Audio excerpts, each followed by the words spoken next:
Hello everyone and welcome to Starcraft Weekly, the show where we talk all about the Starcraft esports scene.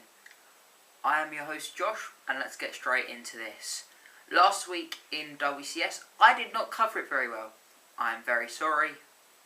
I will aim to bring you all much better coverage. But going over last week we actually had the European round of 16. Now, coming out of this we have from Group A, TLO and 4GGG. Good to see a new face. 4GGG, very well played. Group B, Happy and Baby Knight. I really love Baby Knight's play, especially some of his newer stuff. It's always a pleasure to watch, and I'm really glad he got through. Group C, Lucifron and MVP. Once again, MVP, the veteran, in my opinion. Great to see him get through. Hasn't been on top form, but definitely shows that he deserves to get this place.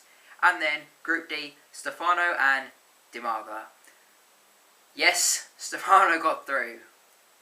For all us foreigners out here, well, all us non-Koreans, we should be extremely happy that Stefano got through, because in my opinion he is one of the very few people, well, the very few non-Koreans that I think could win this, and the only other one has already been knocked out, and I only think he's brilliant because he's my favourite player, and that'd be Thorte, if any of you wondered.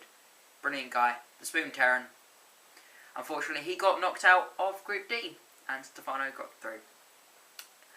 But Stefano and Dimaga, very, very strong group. Now, we go into the playoffs for Europe with Happy versus Dimaga. I can't stand that. I really haven't watched a lot of either of them play. I can't give my money on that. TLO versus MPP. This is the young, excited TLO versus the veteran MVP. My money will be on MVP. He's got much more experience, his mechanics are more sound, but there will be some close games. Lucifron versus 4GG. Definitely going to give my money to Lucifron. He has always performed quite well, even though he hasn't been on the Starcraft scene that long. And then Stefano versus Baby Knight. I really hope Stefano gets through, but Baby Knight has always been extremely strong. A close game. A very close game in my opinion. And then for next week we have WCS North America round of 16. You can find all of the brackets for that on the Blizzard homepage, I believe, or at least the Starcraft Blizzard homepage. So I would encourage you to go and check that out. And yeah, I can't wait for the North American scene.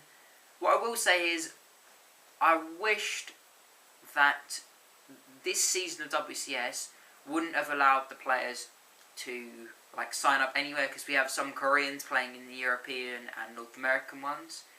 I wish that they all would have had to register wherever they're playing now or wherever they come from, because I think that's the thing about the WCS that made it awesome. And if they're going to call it the World Championship Series, like they do in the World Cup, you have to play for your own team if you're going to play, like your own country if you're going to play. So, yeah. But anyway, North American round of 16 should be brilliant.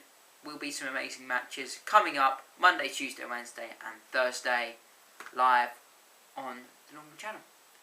So, I will see you all next time. Thank you for watching. Once again, streaming is slightly problematic at the moment due to some internet and computer problems. So, streaming may not become a regular thing until I get either better internet and or a new computer, which I'm definitely looking for.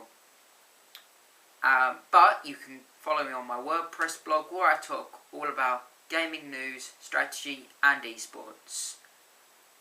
Thank you for watching and I'll see you next time.